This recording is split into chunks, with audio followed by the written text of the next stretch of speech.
Shalom, Bapak-bapak, Ibu-ibu, saudara-saudara, dan jemaat Rock Sydney, dan juga pemirsa-pemirsa yang lain. Selamat pagi, selamat hari Minggu, dan selamat Paskah. Pagi hari ini, Paskah kita, seperti yang saya katakan Jumat Agung yang lalu, adalah Paskah yang berbeda. Karena inilah pertama kalinya dalam sejarah kehidupan saya pun bahwa kita merayakan Paskah tidak boleh ke gereja, tidak boleh keluar, tetapi kita hanya di rumah masing-masing. Mari dengan tidak mengurangi rasa syukur kita kepada Tuhan dan tidak mengurangi bagaimana kita bisa ibadah dan hidup kudus dalam suasana yang penuh dengan ketidakpastian seperti sekarang ini. Mari kita sungguh-sungguh tundukkan kepala dan kita berdoa. Tuhan, kami bersyukur dan berterima kasih kalau pada pagi hari ini umat-Mu boleh berkumpul bersama-sama dengan hamba-Mu untuk kembali meluangkan waktu, mendengarkan firman-Mu dan melihat dan mendengar kuasa-Mu dinyatakan. Dan biarlah Tuhan hamba berdoa Paskah tahun ini benar-benar menjadi kuasa kebangkitan buat seluruh hidup anak-anak-Mu, umat perjanjian-Mu yang sudah punya covenant dengan Engkau. Dan oleh-Mu Roh Kudus Engkau ilhamkan dan Engkau wahyukan, Engkau bangkitkan kami semuanya. Dan kami boleh menikmati kuasa kebangkitan dari Tuhan Yesus yang sudah bangkit dari kematian 2000 tahun yang lalu. Terima kasih Bapa, hamba dedikasikan waktu ini Tuhan. Lakukan apa yang Engkau melakukan. Jamah setiap kami di rumah-rumah kami atau dimanapun kami berada, sehingga kami benar-benar boleh merasakan kuasa kebangkitan itu mengalir dalam hidup kami. Dalam nama Yesus kami sambut firman-Mu dan kami berjanji Tuhan bahwa kami bukan cuma mau menjadi pendengar yang baik, tetapi kami mau menjadi pelaku-pelaku kebenaran firman-Mu. Dalam nama Tuhan Yesus Kristus, amin. Baik, sekali lagi saudara, mari kita buka Alkitab kita. Kalau saudara di rumah mau berdiri, mau duduk, mau baca bersama di dalam Yohanes 20 ayat yang ke-11 sampai ke-18. Judul khotbah saya kali ini adalah The Risen Lord Jesus atau Tuhan Yesus Kristus yang bangkit. Yohanes 20 ayat 11 berbunyi demikian. Tetapi Maria berdiri dekat kubur itu dan menangis. Sambil menangis ia menjenguk ke dalam kubur itu. Dan tampaklah olehnya dua orang malaikat berpakaian putih. Yang seorang duduk di sebelah kepala dan yang lain di sebelah kiri di tempat mayat Yesus terbaring. Kata malaikat itu kepadanya, "Ibu, mengapa engkau menangis?" Jawab Maria kepada mereka, "Tuhanku telah diambil orang dan aku tidak tahu di mana ia diletakkan." Sesudah berkata demikian, ia menoleh ke belakang dan melihat Yesus berdiri di situ. Tetapi ia tidak tahu bahwa itu adalah Yesus. Ayat 15, kata Yesus kepadanya, "Ibu, mengapa engkau menangis? Siapakah yang kau cari?" Maria menyangka orang itu adalah penunggu taman. Lalu ia berkata kepadanya, "Tuan, jikalau Tuan yang mengambil dia, katakanlah kepadaku di mana Tuan meletakkan dia, supaya aku dapat mengambilnya." Kata Yesus kepadanya, "Maria." Maria berpaling dan berkata kepadanya dalam bahasa Ibrani, "Rabuni," artinya guru. Kata Yesus kepadanya, "Janganlah engkau memegang aku, sebab aku belum pergi kepada Bapa. Tetapi pergilah kepada saudara-saudaraku dan katakanlah kepada mereka bahwa sekarang aku akan pergi kepada Bapakku dan Bapakmu, kepada Allahku dan Allahmu." Ayat 18, Maria Magdalena pergi dan berkata kepada murid-murid, "Aku telah melihat Tuhan," dan juga bahwa dia yang mengatakan hal-hal itu kepadanya. Baik, Bapak Ibu Saudara yang dikasihi Tuhan, pembacaan ayat kita sudah jelas bahwa pada waktu hari Minggu pertama, hari Minggu setelah Yesus dikuburkan, yaitu hari Jumat. Dan hari Minggunya Maria Magdalena pagi-pagi datang kepada kubur yang di mana Tuhan Yesus diletakkan. Yaitu hari ketiga setelah Tuhan Yesus mati disalib. Dikuburkan di sebuah tempat pemakaman keluarga.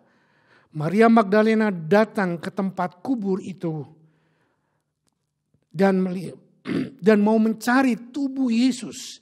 Saudara tahu, tapi Maria terkejut sekali karena dia melihat batu besar penutup kubur itu sudah terbuka.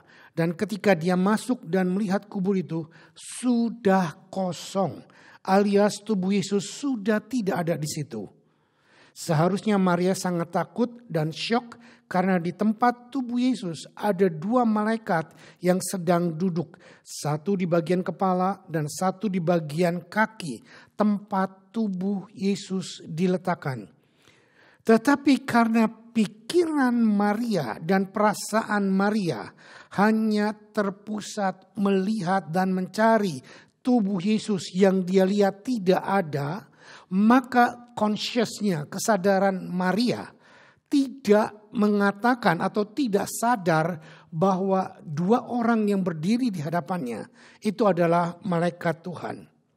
Sehingga malaikat-malaikat itu berkata kepadanya, kepada Maria, "Ibu, mengapa engkau menangis?" Saudara perhatikan, Maria menangis karena merasa sedih. Tubuh Yesus yang dia cari, tubuh Tuhan atau guru yang dia cintai, tidak ada di tempat diletakkan. Lalu Maria menjawab kepada para malaikat itu, "Tuhanku telah diambil orang dan aku tidak tahu di mana ia diletakkan." Saudara, dari jawaban Maria kepada malaikat itu kita sudah sangat jelas bahwa dia merasa sangat berduka karena kehilangan Tuhan yang dia kasihi. Pertanyaannya ialah, tolong dijawab bersama dengan keluarga Anda di rumah. Pertanyaannya adalah, apakah Tuhan kita bisa hilang? Apalagi dicuri oleh orang lain? Coba jawab, renungkan sejenak. Kalau Anda punya Tuhan, apakah Tuhanmu bisa hilang? Tentu saja tidak mungkin Tuhan bisa hilang. Nah, mari kita renungkan bahwa Maria mengerti dan tahu tentang Tuhan. Tetapi dia tidak sadar bahwa Tuhan yang dia sembah adalah Tuhan yang Maha Kuasa. Apalagi Tuhan yang sama juga sudah berkata kepada Maria bahwa dia akan mati 3 hari dan dia akan bangkit. Nah, kembali kepada cerita ini. Para malaikat tidak menjawab pertanyaan Maria yang bertanya, "Tuhanku telah diambil orang dan aku tidak tahu di mana ia diletakkan." Saudara, para malaikat itu sendiri secara tiba-tiba muncul dari belakang Maria. Para malaikat itu sendiri tidak menjawab pertanyaan Maria. Tetapi secara tiba-tiba tanpa Maria ketahui, Tuhan Yesus yang dia pikir hilang, Tuhan Yesus sendiri secara tiba-tiba muncul dari belakang Maria dan menyapa Maria dengan tubuh, wajah, figur, postur yang penuh dengan kemuliaan. Dan suaranya pun berubah. Wajah serta penampilan Yesus berubah total. Karena Yesus sudah bangkit dari kematian penuh dengan kemuliaan Tuhan. Dan ini yang membuat saya tercengang. Tuhan Yesus sengaja tidak memanggil nama Maria. Tetapi dia memanggil Maria dengan sebutan ibu.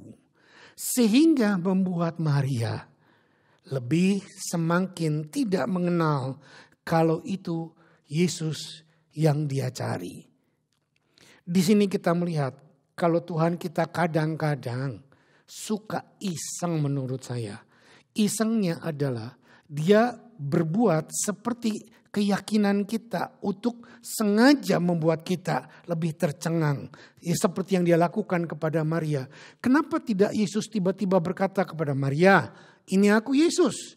Tetapi dia sengaja dia sudah tahu bahwa Maria sedang mencari dia. Dan Maria sedang berduka kehilangan dia. Dan dia dalam wajah yang penuh kemuliaan, fisik yang penuh kemuliaan. Tiba-tiba dia pun tidak memanggil Maria dan dia memanggil ibu. Saudara lihat di sini. Ini bukan, saya nggak suka menafsirkan. Ini pikiran saya, ini pendapat saya. Tuhan kadang-kadang bekerja sesuai dengan keadaanmu, keimananmu. Seperti Maria.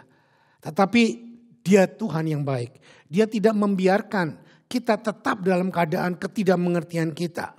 Sehingga akhirnya cerita kebangkitan Tuhan Yesus Paskah ini pun akhirnya Tuhan Yesus berkata seperti ini. Lalu kata Yesus kepadanya, Ibu, mengapa engkau menangis? Siapakah yang kau cari? Maria menyangka orang itu adalah penunggu taman. Lalu berkata kepadanya, Tuan, jikalau Tuan yang mengambil dia, katakanlah kepadaku di mana Tuhan meletakkan dia supaya aku dapat mengambilnya. Stop sebentar. Yesus yang dia cari berdiri di depan dia. Maria tidak mengenalinya. Dan Maria bertanya, di manakah Tuanku engkau sembunyikan? Kalau engkau mencurinya, beritahukan kepadaku. Saudara lihat, Maria berpikir Yesus yang berdiri di depan dia dengan wajah penuh dengan kemuliaan adalah tukang kebun. Sampai di sini saya tercenung dan saya merenung. Bagaimana mungkin Tuhan Yesus yang penuh dengan kemuliaan Bapa, yang sudah bangkit dari kematian, yang sudah memakai mahkota kemuliaan Bapa, dan wajahnya bersinar dengan kekudusan dan kemuliaan Bapa. Dan saya percaya saat itu dia sudah mengalahkan maut. Dan wajahnya pun tidak dikenali oleh Maria. Tetapi Maria menduga Yesus itu tukang kebun.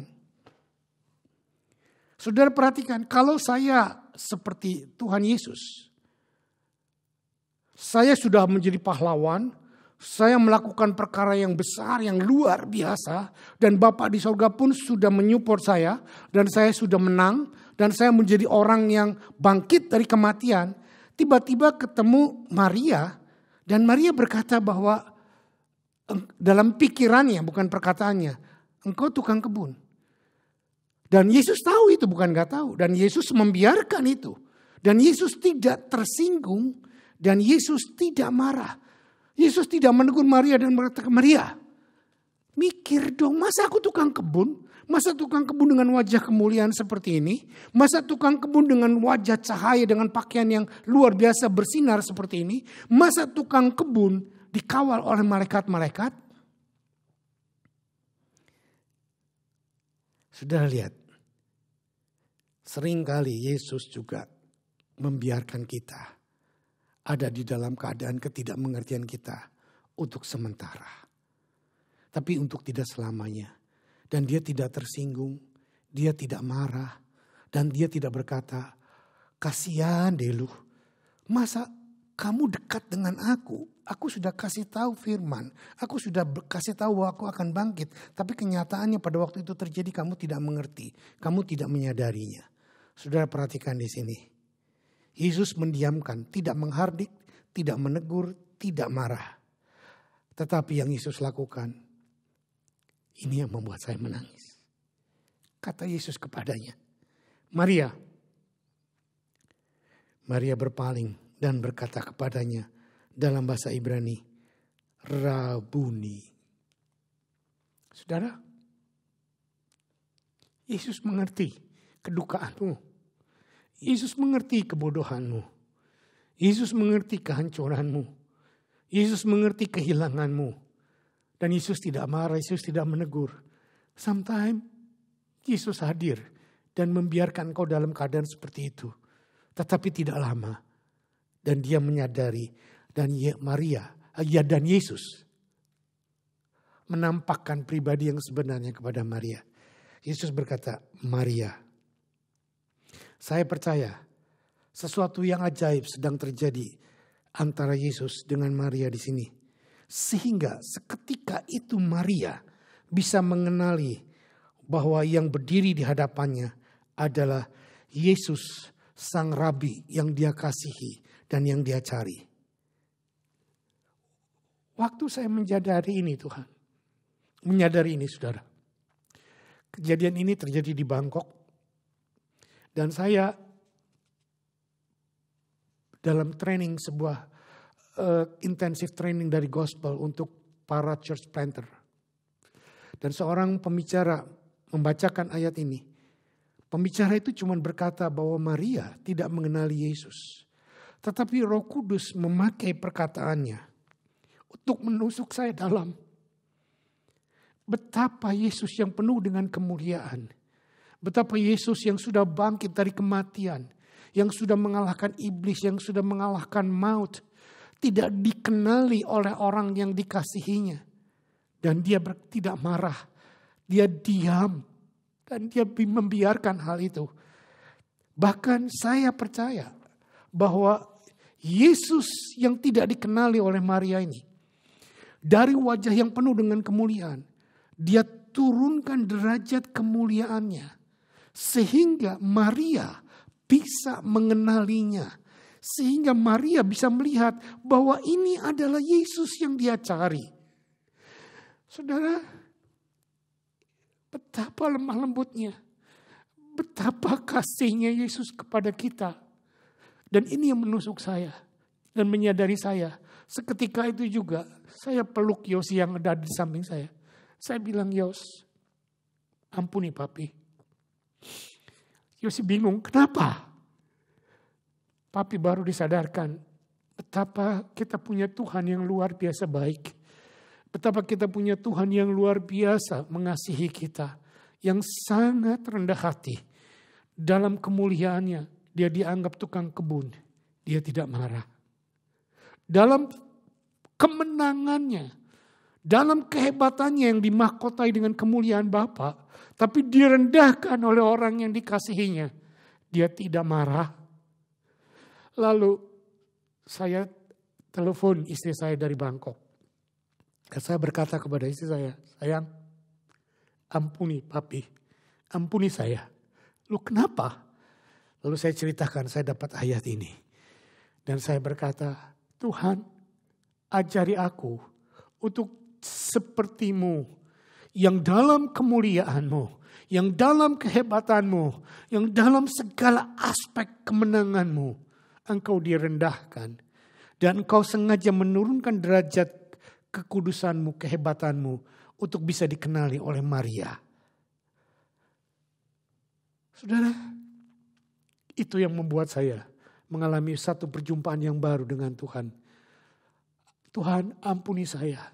Kalau saya seringkali sombong, kalau saya seringkali angkuh, kalau saya seringkali merasa diriku lebih hebat daripada apa yang sebenarnya. Ternyata aku tidak ada apa-apanya, tidak ada artinya. Dan ajari aku Tuhan, seperti Tuhan yang begitu rela direndahkan. Begitu rela untuk mengalami banyak hal-hal yang seharusnya tidak terjadi, tetapi engkau biarkan terjadi. Yang berikut kita lihat kembali dari ayat ini. Saudara, dari pembacaan kita kepada apa yang terjadi di sini, kita melihat salah satu ayat yang menjadi satu pertanyaan besar, bahwa dalam Yohanes pasal 20 ini, di mana Yesus memperingatkan Maria untuk tidak menyentuh tubuhnya. Tetapi 1 minggu kemudian, Yesus menyuruh Thomas untuk memasukkan jari tangannya ke bekas lubang paku di tangannya Yesus. Nah, saudara perhatikan, saya kembali kepada cerita Maria tadi. Maria terkejut melihat Yesus. Dan dia sangat senang karena tadi dia tidak mengenal, dianggapnya tukang kebun. Setelah sekarang dia tahu itu Yesus yang dia cari. Saudara, secara refleks, saya gambarkan secara refleks, Maria justru ingin memeluk atau karena itu orang Yahudi tidak boleh bersentuhan, ingin dia menjamah Yesus, memegang jubahnya, memegang tangannya Yesus. Dan ingin berkata, oh dia dengan sukacita, secara refleks, dia mau menjamah tangan atau jubah orang yang dikasihinya. Dan orang yang mati bangkit dari kematian. Dan dia tentu sangat sukacita. Maria mencoba untuk melakukan gerakan bahasa tubuh dengan kasih. Tetapi Yohanes 20 ayat yang ke-16. Ini sikap Yesus, kita lihat. Kata Yesus kepadanya, Maria. Maria berpaling dan kepadanya dalam bahasa Ibrani, Rabuni, artinya guru.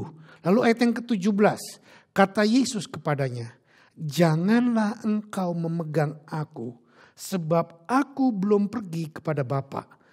Tetapi pergilah kepada sekarang saudaraku dan katakanlah kepada mereka bahwa sekarang aku akan pergi kepada Bapakku dan Bapakmu, kepada Allahku dan Allahmu. Pada waktu petang hari yang sama. Saudara perhatikan. Setelah Yesus berjumpa dengan Maria. Maria disuruh pergi beritahukan kepada murid-murid yang lain. Bahwa aku sudah bangkit. Pada waktu petang hari Minggu yang sama. Setelah kejadian pertemuan dengan Maria di dalam kubur. Pada waktu murid-murid Tuhan Yesus berkumpul di sebuah ruangan yang tertutup. Tiba-tiba Tuhan Yesus menampakkan diri dalam bentuk tubuh kemuliaannya kembali di tengah-tengah mereka. Seperti yang Tuhan tunjukkan kepada Maria di kuburan. Tetapi di tengah-tengah mereka tidak ada satu orang murid. Saudara tahu siapa dia? Thomas. Yuk kita baca Yohanes 20 ayat 19 sampai ke 22. Yohanes 20 ayat 19 sampai 22 berkata demikian.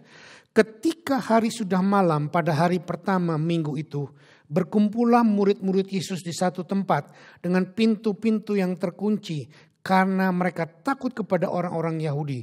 Pada waktu itu datanglah Yesus dan berdiri di tengah-tengah mereka dan berkata, Shalom atau damai sejahtera bagi kamu.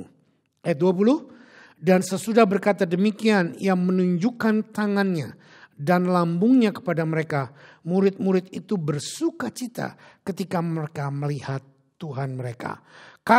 Maka kata Yesus sekali lagi, Shalom atau damai sejahtera bagi kamu.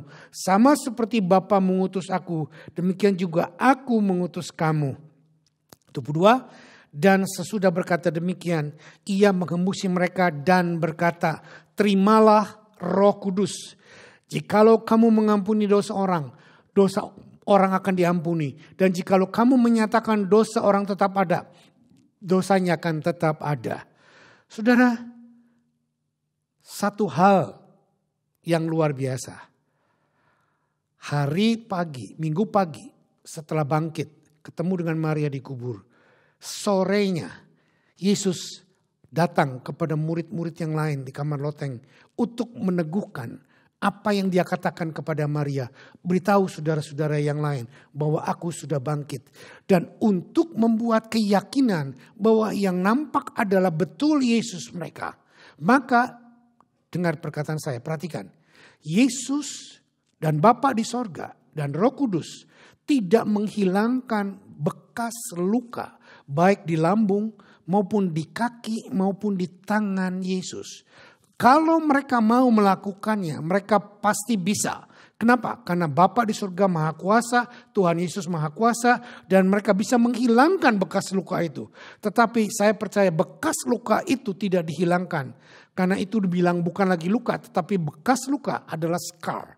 Nah, alat bukti untuk menunjukkan kepada orang bahwa itu adalah Yesus yang sama, yang mati, yang ditusuk, yang dipaku. Maka scar itu tetap ada.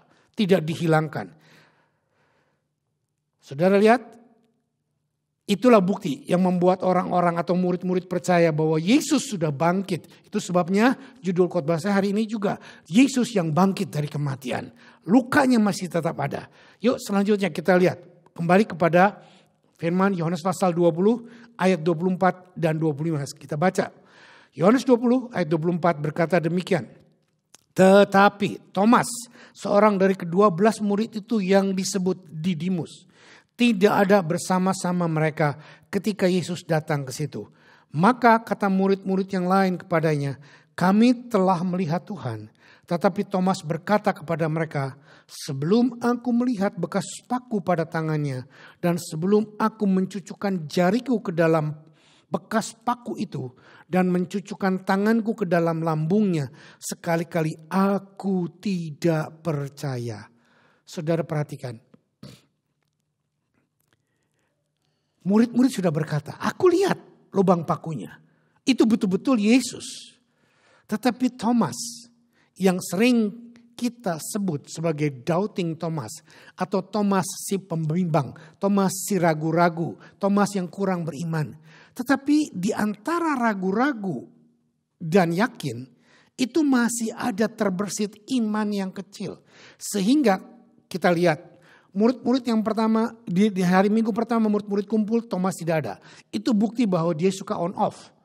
Saudara, anak-anak Tuhan yang dikasihi Tuhan, jangan suka on off. Kalau Anda on off, Anda akan banyak missing link. Anda akan banyak kehilangan berkat-berkat yang luar biasa yang Tuhan berikan. Jadi jangan suka on off. Bersekutu, bergereja, berkumpul bersama seperti Thomas. Tetapi ada sudut positifnya. Kalau saya jadi Tuhan Yesus, saya akan berkata, ya salah lu. Kenapa lu gak ada? Gue udah tunjukin. Kalau lu gak mau percaya, ya urusan lu. Lu yang binasa, lu yang gak suka, lu yang gak beriman. Kan aku sudah kasih tahu bahwa aku akan bangkit. Dan aku sudah kasih tahu saudara-saudara yang lain. Kamu gak ada. Ya karena kamu gak ada, ya kamu gak melihat, ya udah. Tetapi tidak demikian dengan Tuhan kita. Tuhan kita, Tuhan yang luar biasa. Saudara, Thomas ragu-ragu dan dia berkata, sangat menyakitkan. Yesus dengar. Aku tidak percaya Yesus bangkit. Tapi kalau sebelum aku melihat, sebelum aku menusukkan jariku di bekas luka pakunya, aku tidak percaya. Kalau saya jadi Tuhan, wah ini keterlaluan. Tetapi Tuhan Yesus tidak demikian. Lagi-lagi yang membuat saya menangis. 8 hari kemudian, yuk kita baca Yohanes 20 ayat 26 sampai 29. Yohanes 20 ayat 26 sampai 29. 8 hari kemudian murid-murid Yesus berada kembali di dalam rumah itu dan Thomas bersama-sama dengan mereka. Sementara pintu-pintu terkunci, Yesus datang dan berdiri di tengah-tengah mereka dan berkata lagi-lagi, Shalom bagimu, damai sejahtera bagimu. Kemudian ia berkata kepada Thomas, taruhlah jarimu di sini dan lihatlah tanganku. Ulurkanlah tanganmu dan cucukkanlah ke dalam lambungku dan jangan engkau tidak percaya lagi, melainkan percayalah. Thomas menjawab dia, ya Tuhanku, ya dan Allahku. Kata Yesus kepadanya, karena engkau telah melihat aku, maka engkau percaya. Berbahagialah mereka yang tidak melihat namun percaya. Saudara, perhatikan ini. Thomas jelas-jelas berkata, aku tidak percaya sebelum melihat. Aku tidak akan percaya sebelum aku menusukkan jariku ke bekas lukanya. Tapi dengan kata lain, Thomas masih ada di persekutuan. Thomas masih ada datang di perhimpunan para murid-murid. Jadi dengan kata lain, Thomas masih on off. Dan saya sungguh-sungguh bahagia. Kenapa? Karena Tuhan berkata dengan iman yang sebesar biji sesawi saja, engkau bisa memindahkan gunung. Nah, iman Thomas yang kecil, iman Thomas yang masih ada yang tersisa, Tuhan bertindak sesuai dengan apa yang Thomas inginkan. Thomas berkata, aku mau menusukkan jariku, dan Tuhan spesial lagi datang 8 hari kemudian. Dia datang dan dia berkata kepada Thomas, Thomas, lihat, tunjukkan jarimu. Masukkan jarimu, ini tanganku yang berlubang. Yesus mendengar Thomas tidak percaya. Tetapi dia menunggu 7 hari. Hari ke-8 baru Yesus muncul datang. Ini menjadi pertanyaan besar buat saya.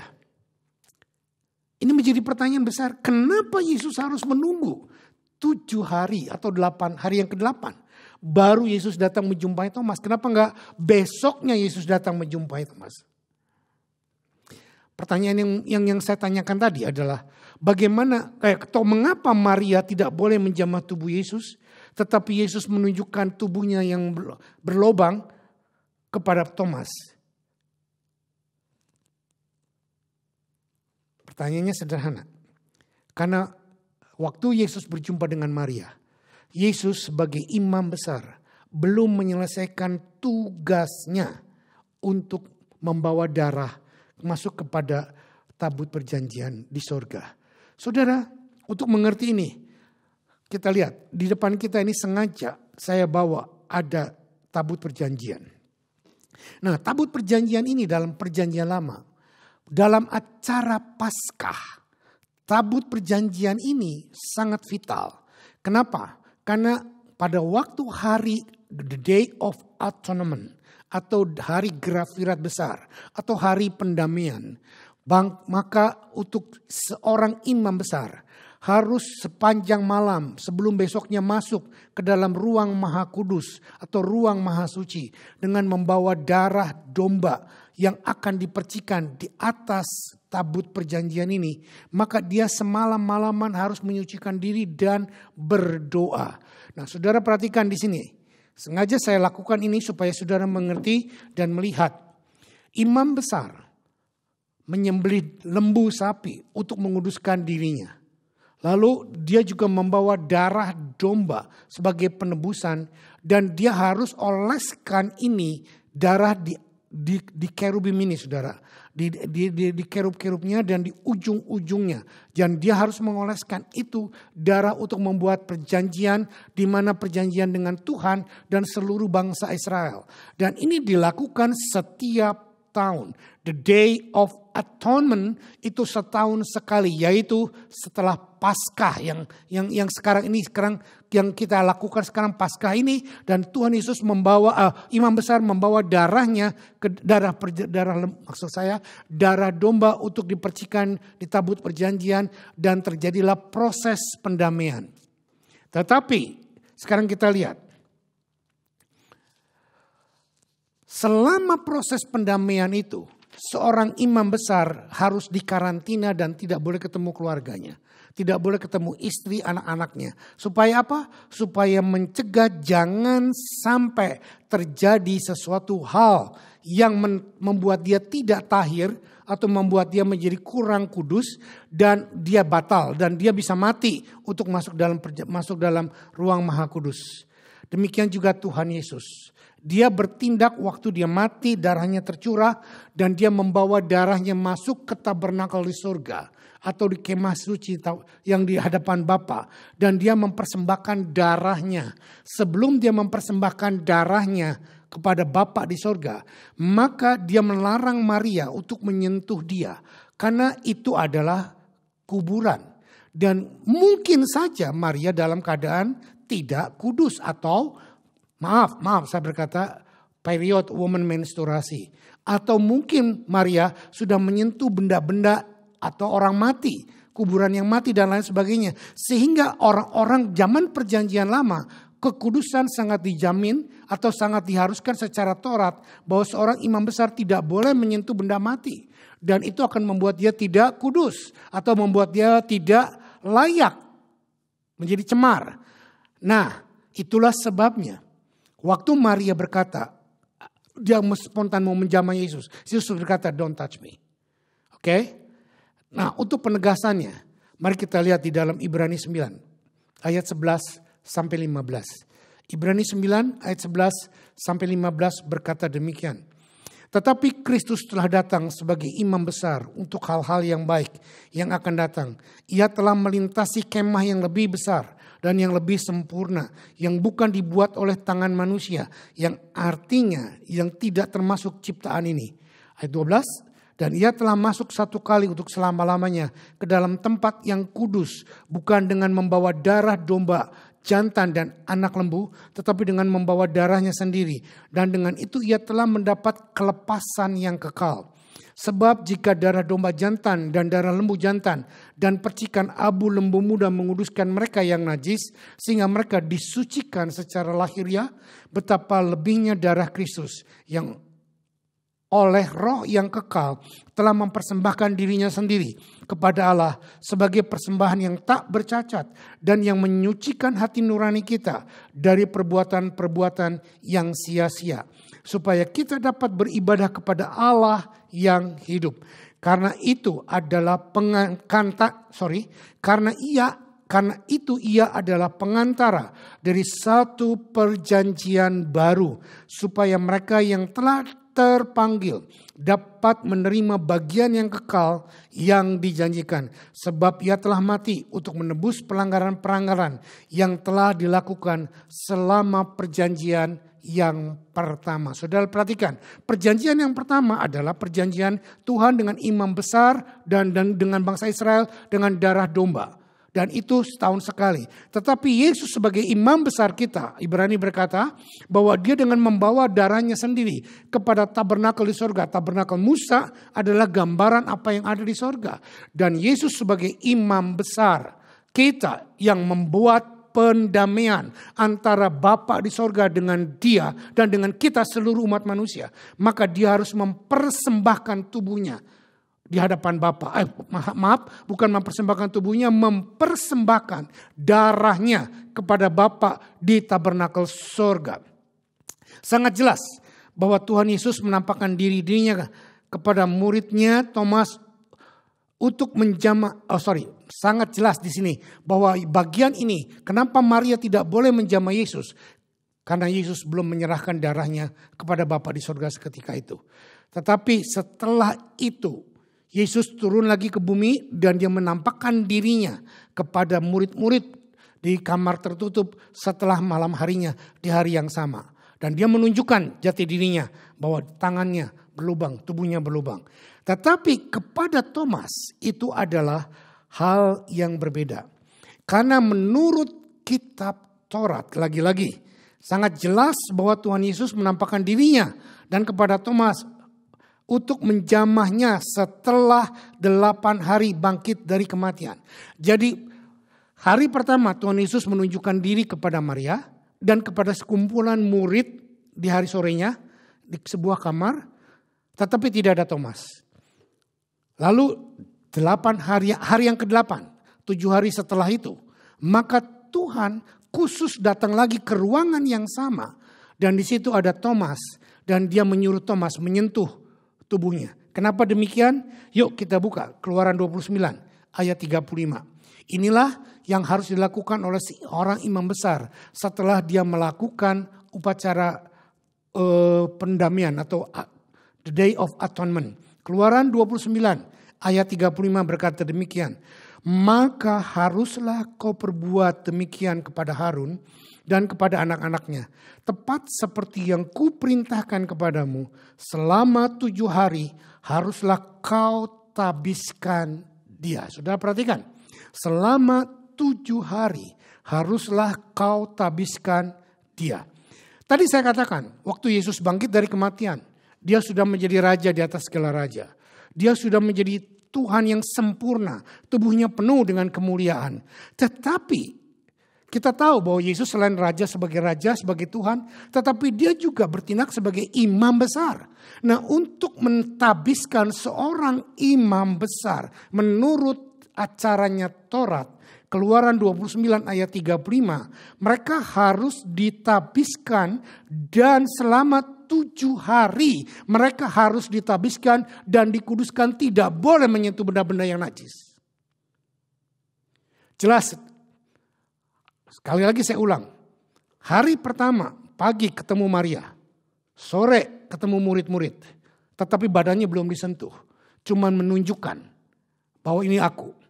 Tapi pada hari ke-8 setelah dia menyelesaikan pentabisan imam besar di hadapan Bapaknya di sorga. Sehingga Tuhan menyentuh atau menyuruh Thomas, sentuh aku. Karena disentuh sekarang oleh siapapun tidak membuat menjadi tidak kudus atau menjadi tidak layak. Karena acara pentabisan seorang imam 7 hari Yesus sudah lakukan. Dan saudara lihat bagaimana Yesus taat kepada seluruh hukum Taurat. Seluruh hukum Taurat digenapi oleh dia. Jadi saudara, pada waktu Yesus berjumpa dengan Thomas, yang pertama tugas dia sebagai imam besar yang untuk membuat upacara pendamaian sudah selesai. Jadi tidak ada lagi yang bisa membuat Yesus tidak tahir atau cemar. Tidak ada lagi yang bisa menghalangi kekudusan dan kelayakannya dia untuk ditabiskan menjadi seorang imam besar sekali untuk selama-lamanya, menjadi imam besar perjanjian baru bagi kita. Kita tahu bahwa Yesus selain sebagai raja di atas segala raja, dia juga sebagai nabi, dia juga sebagai Tuhan. Tetapi salah satu fungsi yang lewat acara Paskah dilembagakan oleh Tuhan kepada Musa dan sekarang diganti oleh Tuhan kepada Yesus adalah fungsi Yesus sebagai seorang imam besar. Tugas dan tanggung jawab Yesus sebagai seorang imam besar sangat perlu ditabiskan oleh Bapa di sorga, di dalam tabernakel sorgawi, dan tidak ada yang boleh menghalanginya. Upacara itu baik Maria, baik Thomas, baik siapapun, dan itu amat sangat penting. Yuk kita baca di dalam Ibrani 9 ayat 24 sampai 28. Ibrani 9 ayat 24 sampai 28. Ayat 24, sebab Kristus bukan masuk ke dalam tempat kudus buatan tangan manusia yang hanya merupakan gambaran saja dari yang sebenarnya, tetapi ke dalam sorga sendiri untuk menghadap hadirat Allah guna kepentingan kita.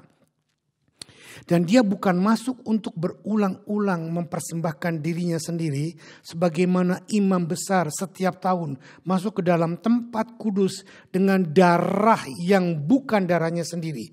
Sebab jika dengan demikian ia harus berulang-ulang menderita sejak dunia ini dijadikan. Tetapi sekarang ia hanya satu kali saja menyatakan dirinya pada zaman akhir untuk menghapus dosa oleh korbannya. Dan sama seperti manusia ditetapkan untuk mati hanya satu kali saja. Dan sesudah itu ia dihakimi. Demikian pula Kristus hanya satu kali saja mengorbankan dirinya untuk menanggung dosa banyak orang. Sesudah itu ia akan menyatakan dirinya sekali lagi tanpa menanggung dosa untuk menganugerahkan keselamatan kepada mereka yang menantikannya. Nah, saudara lihat di sini bahwa Yesus pada waktu dia bangkit dari kematian dan ketemu Maria tidak boleh menyentuh karena dia belum ditabiskan menjadi imam besar. Dan pentabisan imam besar itu harus membawa darahnya kepada tabernakel di sorga. Dan tabernakel di sorga akan merestukan Bapa menerima darahnya. Dan setelah 7 hari kemudian baru Yesus harus jadi imam besar. Setiap penyucian dosa ada darah yang harus dicurahkan. Zaman perjanjian lama darah domba jantan. Dan yang tidak bercacat, yang dikarantina selama 14 hari. Baru setelah itu disembelih dan darahnya dipakai untuk upacara penebusan yang disebut The Day of Atonement. Darah binatang yang dipersembahkan tiap tahun tidak menghapus dosa manusia, tetapi hanya menutupinya saja. Jadi saudara perhatikan, kembali kepada tabernakel ini, saudara boleh lihat. Imam besar dalam perjanjian lama membawa darah membawa darah domba jantan, dioleskan di ujung-ujung dan di ujung-ujung kerub ini. Dan mereka dengan demikian, mereka menutupi dosa, bukan menyelesaikan dosa, bukan menghapus dosa, hanya menutupi dosa dengan darah binatang. Dan terjadilah hari pendamaian atau hari Grafirat besar atau the Day of Atonement. Tetapi sekarang kita lihat kepada perjanjian baru, di mana imam besar kita Yesus membawa darahnya sendiri kembali ke tabernakel, tetapi bukan tabernakel di bumi, tapi tabernakel di surga, dan dia mempersembahkan darahnya untuk dioleskan di sini semuanya lengkap. Dan setelah itu 7 hari kemudian dia turun dan menjadi imam besar yang sah, yang resmi, yang sudah bisa melakukan tugasnya sebagai imam besar. Nah, saudara, tugas imam besar yang zaman perjanjian lama setiap tahun. Tapi Yesus sekali untuk selamanya. Dan Yesus harus melakukannya persis sesuai dengan hukum Taurat dan sempurna, tidak boleh ada cacat celah. Sekarang acara Paskah yang dalam perjanjian lama, saya mau bandingkan acara Paskah perjanjian baru dengan apa yang terjadi dengan kita sekarang ini, yaitu COVID-19. Saudara, seperti saya katakan, Paskah tahun 2020 adalah Paskah yang sangat-sangat berbeda. Paskah yang sangat spesial. Saya percaya dalam segala hal tidak ada pergatuan atau ada pencocokan. Tetapi saya perkara juga tidak ada acara kebetulan. Kenapa semua Tuhan izinkan COVID ini terjadi menjelang Paskah. Dan saya percaya COVID-19 itu pun diizinkan Tuhan. Bukan Tuhan yang merencanakannya, tetapi diizinkan Tuhan untuk mendatangkan kebaikan bagi kita. Nah, sekarang kita lihat, apa sih yang diperbuat COVID-19 yang menghancurkan tatanan kehidupan kita, yang menghancurkan kesehatan kita. COVID-19 menyerang dan melumpuhkan sistem pernafasan kita, dan yang bisa melumpuhkan fungsi kerja alat-alat pernafasan kita termasuk paru-paru dan bronkitis dan lain sebagainya yang akibatnya membuat kematian. Dan saya menyimpulkan COVID-19 adalah membuat krisis kesehatan. Itu yang pertama. Yang kedua, dampak yang lebih besar yang dilakukan oleh COVID selain krisis kesehatan adalah krisis tatanan sosial dan ekonomi. Kita tidak bisa bergaul, kita tidak bisa lagi relaks, bebas, dan lebih parah lagi, saya nggak tahu sampai kapan tatanan ekonomi kita dihancurkan dan kapan kita bisa pulih kita nggak tahu. Tapi saya percaya apa yang COVID hancurkan adalah tatanan kesehatan dan tatanan ekonomi kita. Saya katakan COVID melakukan dua hal, krisis kesehatan dan krisis ekonomi. Nah, kita lihat sekarang apa yang Paskah pertama atau Paskah yang Tuhan suruhkan Musa lakukan. Apa dampaknya? Kita kembali ke Keluaran 12. Keluaran 12 ayat 12 sampai 14. Kita baca Keluaran 12 ayat 12. Sebab pada malam ini aku akan menjalani tanah Mesir, dan semua anak sulung dari anak manusia sampai anak binatang akan kubunuh, dan kepada semua Allah di Mesir akan kutunjukkan hukuman. Akulah Tuhan. 13. Dan darah itu menjadi tanda bagimu pada rumah-rumah di mana kamu tinggal. Apabila aku melihat darah itu, maka aku akan lewat daripada kamu. Jadi tidak ada tulah kemusnahan di tengah-tengah kamu apabila aku menghukum tanah Mesir. Hari ini akan menjadi hari peringatan bagimu. Kamu harus merayakannya sebagai hari raya bagi Tuhan turun-temurun. Kamu harus merayakannya sebagai ketetapan untuk selama-lamanya. Saudara lihat, lembaga Paskah yang pertama yang Tuhan suruh Musa perbuat adalah dengan mengoleskan darah domba di ambang-ambang pintu dan ambang-ambang pintu rumah bangsa Israel, sehingga bangsa Israel terlepas daripada kehancuran wabah orang, kematian anak sulung yang Tuhan timpakan kepada Mesir. Dengan mengoleskan darah domba pada ambang pintu rumah mereka, maka semua bangsa Israel terluput dari kematian tulah anak sulung. Sudah perhatikan ini. Lihat, hasil daripada pengolesan darah domba di ambang pintu rumah mereka. Kita lihat sekarang Keluaran 12 ayat 35 sampai 36. Keluaran 12 ayat 35 berkata demikian. Orang Israel melakukan juga seperti yang dikatakan Musa. Mereka meminta dari orang Mesir barang-barang emas dan perak serta kain-kain. Dan Tuhan membuat orang Mesir bermurah hati terhadap mereka itu sehingga memenuhi permintaan mereka. Demikianlah mereka merampasi orang Mesir itu. Saudara perhatikan, Keluaran 12 ayat 12 sampai 14, Tuhan meluputkan mereka dari wabah maut. Sekarang Keluaran 12 ayat 35 sampai 36 lewat korban darah Paskah, anak domba Paskah, Tuhan membuat mereka diberkati secara ekonomi, secara finansial. Jadi dengan kata lain, lewat institusi Paskah yang Tuhan suruh Musa lakukan dalam perjanjian lama, apa yang terjadi? Mereka dilewatkan dari wabah, dari tulah, dari penyakit. Tetapi mereka juga diberkati keluar dari jajahan Mesir 430 tahun. Dengan harta yang melimpah dan dengan kesehatan yang prima. Nah, ini ditegaskan oleh penulis kitab Mazmur. Dan saya pelajari, saya tanya, saya cari Mazmur 105 ini siapa yang nulis. Tetapi ternyata saya tidak ketemu saudara siapa yang menulisnya. Tapi kita lihat Mazmur 105 ayat 36 sampai 37 berkata demikian. Dibunuhnyalah semua anak sulung di negeri mereka. Mula segala kegagahan mereka. Dituntunnya mereka keluar membawa perak dan emas. Dan di antara suku-suku mereka tidak ada yang tergelincir. Mazmur 105 ayat 36 dan 37 ini adalah penegasan dari apa yang Tuhan suruh Musa kerjakan dengan melangasi darah anak domba pasca di ambang-ambang pintu rumah bangsa Israel. Mereka terlepas dari tulah kematian anak sulung dan mereka minta barang-barang berharga kepada orang Mesir dan orang Mesir memberikannya.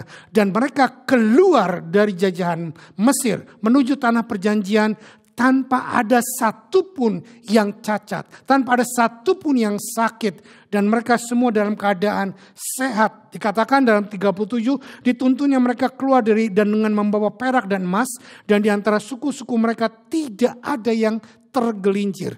Nah saudara, lucu sekali tergelincir ya.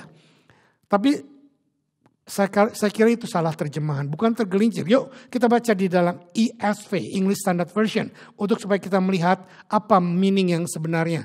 Ayat 36, he struck down all the firstborn in their land, the first fruit of their strength. Ayat 37, then he brought out Israel with silver and gold, and there was none among his tribe who stumbled. Saudara perhatikan, lewat korban darah anak domba Allah. Lewat korban darah anak domba yang dioleskan di ambang pintu rumah Israel. Bangsa Israel tidak mengalami musibah anak sulung. Anak sulung adalah first fruit, sumber kekuatan, sumber pengharapan, sumber daripada apa yang mereka ingin lakukan berikutnya. Tetapi itu dipatahkan oleh Tuhan lewat tulah anak sulung di Mesir. Ayat 37, lewat darah yang dioleskan di ambang pintu bangsa Israel, minta kepada bangsa Mesir dan mereka memperoleh silver, gold. Dan pada waktu mereka dipimpin keluar dari Mesir menuju tanah perjanjian, dikatakan among his tribe, bukan among their tribe. Saudara perhatikan, among his tribe artinya penulis kitab Mazmur menunjukkan bahwa bangsa Israel sudah menjadi milik Tuhan. Among his tribe. Dan saya tekankan, bagi kita yang sudah ditebus oleh darah Yesus, kitalah his tribe, kitalah umat tebusannya. Dan karena kita umat tebusannya, maka kita pun berhak menikmati apa yang bangsa Israel nikmati. Kita his tribe, kita his people. Nah kata di dalam Yesus dikatakan, his tribe who stumbled. Stumbled dalam bahasa aslinya, dalam bahasa Hebrew dikatakan kasal, K-A-S-A-L.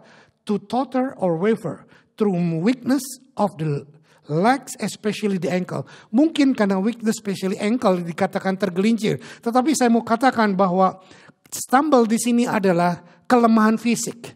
Baik lutut, baik kaki, baik yang lainnya. Sehingga saya boleh mengenerali. Dan saya boleh menyimpulkan bahwa dengan dengan darah anak domba yang dioleskan, maka dengan darah itu juga bangsa Israel keluar dari Mesir dengan sehat. Dan saya percaya bukan cuma anak muda, orang tua pun banyak. Mungkin yang sudah umur daripada 80, 90 tahun yang fisiknya lemah, tapi seketika itu mereka sehat. Mereka kuat berjalan menuju padang pasir dan menuju tanah perjanjian. Nah, saudara, lalu saya sekarang membuat kesimpulan. Dengan pasca dari Tuhan. Yang pertama, pasca dari Tuhan dalam kitab Keluaran. Melindungi umat pilihannya dari tulah kematian anak sulung. Itu yang pertama. Yang kedua, membebaskan umat pilihannya dari 430 tahun jajahan Mesir. Dan memimpin mereka menuju tanah perjanjian. Dengan kondisi A, kesehatan fisik yang prima. B, kesejahteraan ekonomi yang melimpah. Mari saudara, dengan pengertian ini, dengan paskah perjanjian lama, Dan pasca perjanjian baru yang sekarang, yang tadi saya sudah jelaskan bahwa Yesus melakukan pasca perjanjian baru. Yuk kita baca sekarang pasca perjanjian baru yang Yesus lakukan buat kita. Kita dalam kitab Ibrani 10 ayat 4 sampai 10. Ibrani pasal 10 ayat 4 sampai 10 berbunyi demikian. Sebab tidak mungkin darah lembu jantan atau darah domba jantan menghapus dosa. Karena itu ketika ia masuk ke dunia ia berkata, korban dan persembahan tidak engkau kehendaki, tetapi engkau telah menyediakan tubuh bagiku. Kepada korban bakaran dan korban penghapus dosa engkau tidak berkenan. Ayat 7, lalu aku berkata, sungguh aku datang, dalam gulungan kitab ada tertulis tentang aku, untuk melakukan kehendak-Mu ya Allah. Saudara, stop dulu, saya mau menekankan di sini. Tuhan Yesus berkata bahwa sungguh aku datang. Dan dalam kitab-kitab perjanjian lama, dalam Taurat dari Kejadian sampai Wahyu, dalam gulungan kitab ada tertulis tentang aku. Dan aku datang untuk melakukan kehendak-Mu ya Allahku. Itu yang Tuhan Yesus katakan. Lalu kita baca ayat 8. Kehendaknya apa? Di atas ia berkata korban dan persembahan korban bakaran dan korban penghapus dosa tidak engkau kehendaki. Dan engkau tidak berkenan kepadanya meskipun dipersembahkan menurut hukum Taurat. Saudara perhatikan, korban persembahan darah sudah tidak lagi berlaku. Korban persembahan pada binatang tidak lagi berlaku. Kenapa? Karena Yesus sudah menggantinya dengan korban darahnya sendiri. Dia bawa ke atas tabernakel surgawi dan dia persembahkan ke hadapan Bapa. Dan ayat 9 dia berkata demikian. Dan kemudian katanya, sungguh aku datang untuk melakukan kehendak-Mu. Yang pertama ia hapuskan supaya menegakkan yang kedua. Dan karena kehendaknya inilah maka kita telah dikuduskan satu kali untuk selama-lamanya oleh persembahan tubuh Yesus Kristus. Saudara perhatikan, dengan pembacaan kita Ibrani 10 ayat 4-10, saya mau kembali, apa benefit yang Tuhan janjikan kepada Musa di dalam perjanjian lama, yaitu di dalam Paskah yang pertama. Di dalam Paskah yang pertama saya katakan tadi bahwa mereka tidak ada umat pilihan Allah yang mati kena tulah anak sulung. Yang kedua, bangsa Israel dibebaskan dari penjajahan Mesir 430 tahun. Dan mereka berjalan menuju tanah perjanjian dengan kondisi kesehatan fisik yang prima dan kesejahteraan ekonomi yang melimpah. Nah, mari dengan Paskah tahun 2020 yang berbeda, lewat keadaan wabah seluruh dunia kena COVID-19. Dan saya sudah katakan tadi dampak COVID-19 adalah krisis ekonomi dan krisis kesehatan. Dan saya sudah katakan krisis ekonomi dan krisis kesehatan sudah di-cover oleh darah Tuhan Yesus Kristus. Dengan korban Paskah Tuhan sekali untuk selama-lamanya. Melindungi kita umat pilihannya. Kitalah umat pilihannya. Dan kita tidak kena wabah apapun. Yang kedua, membebaskan umat pilihannya dari semua jajahan, dari semua kebodohan perbudakan Mesir. Kita dibebaskan, kita dipimpin menuju tanah perjanjian dengan kondisi 1, kesehatan fisik yang prima. 2, kesejahteraan ekonomi yang melimpah. Dengan pengertian seperti ini, aku berkata dalam nama Bapa, Anak dan Roh Kudus, dalam nama Tuhan Yesus, kami melakukan ibadah Paskah kami tahun 2020 dengan kondisi semua yang Tuhan janjikan, krisis ekonomi dan krisis fisik tidak terjadi dalam hidup kami. Amin.